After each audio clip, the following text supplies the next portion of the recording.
Hi, and welcome to another episode of Business Spotlight. I am Teresa Strong-Myrick with Action Coach Tampa Bay. Today we have Johnny Crowder with us, and he is doing something amazing, and I'm so excited to be sharing this with you. So, Johnny, welcome to the set, the virtual set.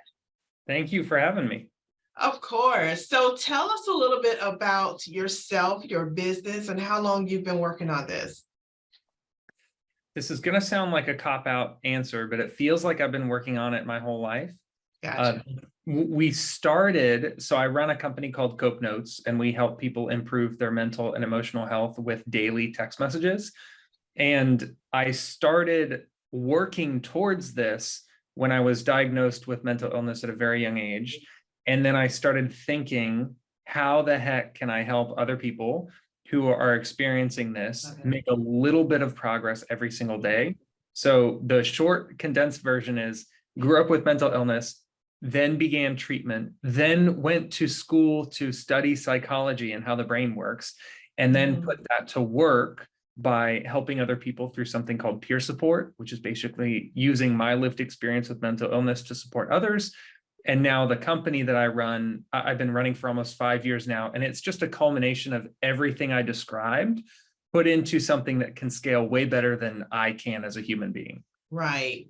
I absolutely love all of that. Thank you for being transparent and helping others by, just turning what was probably a negative point in your life into something positive and something where you can help others overcome as you're overcoming. So I love that.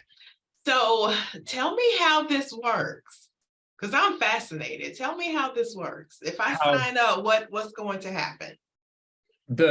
Again, I'll give you the short version. It's really not super complicated. We text you once per day at a random time, and you never know when we will text you or what the text will say.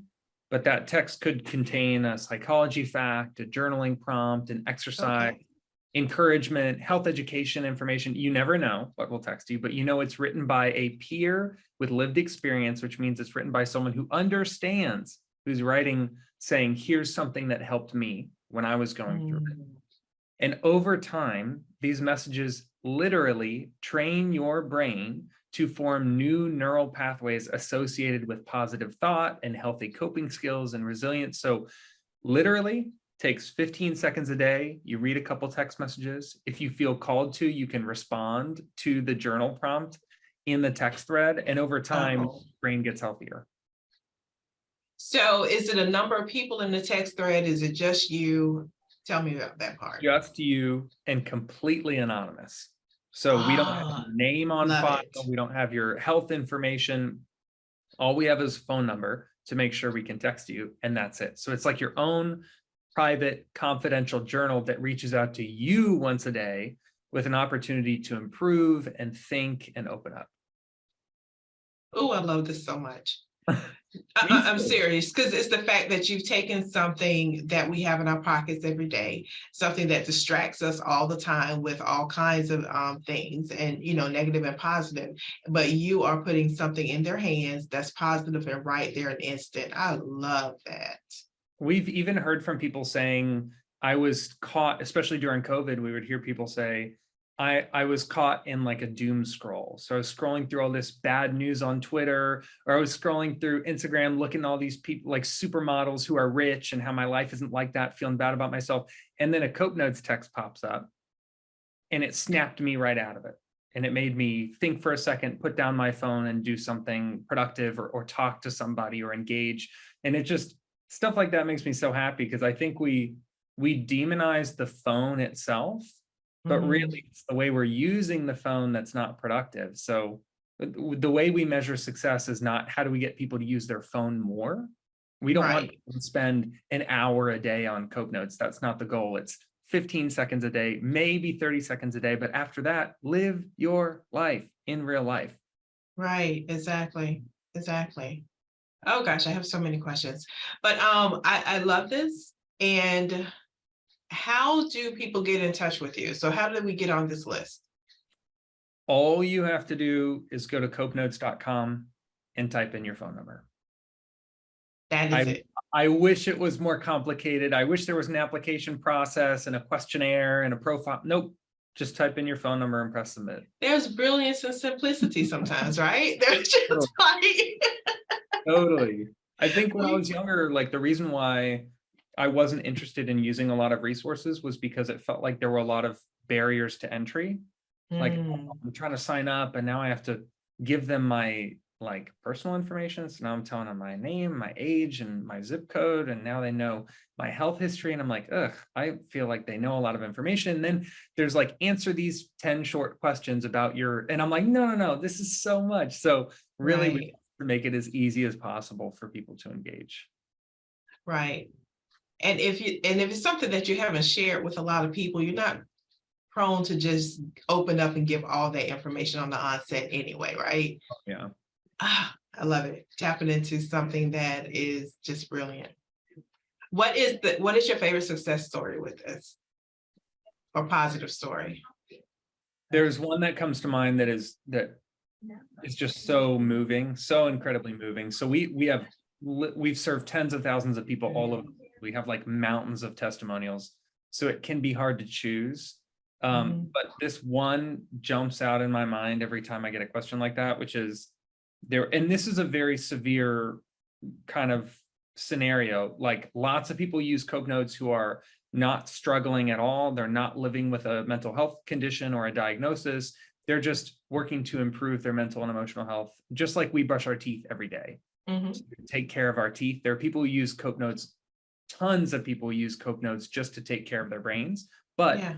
this one particular person was using Coke Notes to combat severe depression, severe anxiety, and suicidal ideation. Mm. And this person,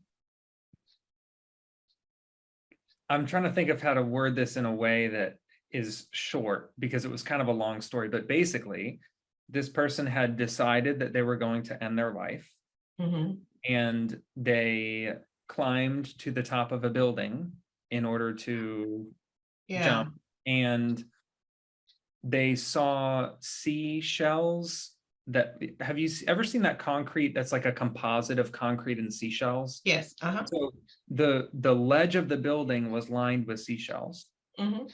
and he remembered a message about seashells and how when you go to the beach, you feel like you can't find any shells unless you go looking for them, and then you find them all over the place. So it's kind of about like if you look for the positive, then you'll find whatever you're looking for, something like that. This was Yeah. Yeah. this was Yeah. a while ago, and he got down and called his mother, and his mother took him to rehab.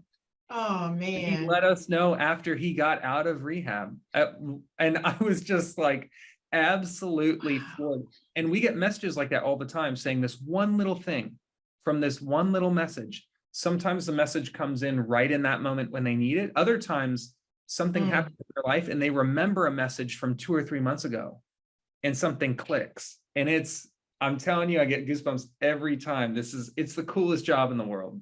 Oh Absolutely. my gosh, that is so wonderful because it speaks to a lot of what we teach as well, like affirmation, what you set your mind to, you will manifest or you'll bring to you. So if you're setting your mind to the positive all the time, as much as you possibly can, you can expect that in return, right? As opposed to being drowned by the negativity of the world. Because if I just, oh my gosh, I love this so much, Johnny. So as a business owner though, tell me what have been the obstacles. Oh, dude. This it's been one of the hardest things I've ever done in my life, for sure, Mm, is building this business. The first is the fact that if you're running a startup, there's not really a one size fits all playbook.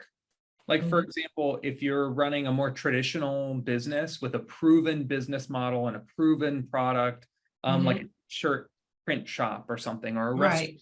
that has been done so many times that there's really reliable, repeatable frameworks out there that you can build off of. Startups are what makes it a startup is it is a completely unproven product, in many cases an unproven business model with unproven product market fit. So that sense of the unknown, Mhm, having to just build the parachute on the way down, but year after year after year has been really Yeah. challenging. But the other two things that come to mind immediately, one is talent, finding people who are deeply committed to what they do for work, because not that one thing is better than the other. I'm not trying to, but there are some people who view their work as that's my 9 to 5, and that's just what I do during the day so that I can do what I care about after work. Right. I am wired like I want to do what I care about all the time, whether I'm at work or not at work. So to Exactly. me, if I have to have a job, I might as well have one that I really care about. Not everyone is wired like that. So finding employees who are genuinely passionate about the mission and not treating it as like a clock in, clock out, not necessarily that you have to work longer hours, but your posture towards the work, finding someone who can invest like that. And then the last thing I'll say, because I don't want to talk too long on it, is the amount of rejection you face as a business owner. I'm talking, you turn in an offer letter to an employee that applied to you and said they loved you, and then they say no, and you're like, what on earth is going on? Or you have a deal that's set to close with a vendor contract that's set to close, and then someone doesn't turn in the paperwork on time, so it's pushed back a year and then it's canceled. The amount of things that go wrong and the amount of times that you feel rejected, it's a real emotional test of whether or not you believe in what you're doing more than the circumstances that you're facing. Absolutely. Yeah, we could talk for hours. Yeah, definitely. So I think you answered this, but what keeps you motivated day to day?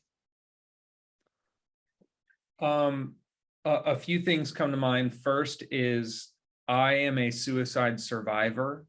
I am living in recovery from severe mental illness, and nothing is more motivating than having struggled, really struggled to the point of near death with mental illness. Nothing is more motivating than coming out of that and still actively working on my mental and emotional health every day, and realizing if other people can make similar progress in their mental health journey, it's not fair for me to not contribute. I have to. I'm lucky to get to live in this kind of bonus round of life where I'm able to make eye contact, I'm able to drive, I'm able to have a job and have an apartment. Like, I want that for other people so much. But the other thing is, honestly, I am huge on faith. It has completely changed my entire life. So once I realized what I've been given by God, I was like, I've already received everything I ever need for my entire life, and now I get to give. So that's been a huge catalyst for me as well. I love that. That's one thing I say often is you get to. Not I have to, but I get to do this every day. So awesome. Thank you so much for your time. I really appreciated this interview, and I know that the viewers will as well. One more time, how can they get in touch with you and how can they sign up? So if you want to connect with me, I actually use LinkedIn, which for a long time, you couldn't convince me to use LinkedIn, but now I use it fairly often. So I'm on LinkedIn at Johnny Crowder, if you just look my name up. And then if you want to use Cope Notes, which I strongly recommend you try, even if you're listening and think, that's more for my sister, that's more for my daughter, whatever you think, definitely buy a gift subscription for your daughter or your sister, or whoever you think needs it, but also use the free trial for yourself. Like, give it a spin. I won't even know that you did it because it's anonymous. So give it a shot. If you don't like it, don't use it. And if you do like it, you'll never know how different your life could look in a few months or a few years if you just start taking that one small step every day. And with that, thank you guys again for watching another episode of Business Spotlight with another wonderful local business owner. We are just filled with wonderful people doing great things in the world. So thank you for watching. I'll see you next time.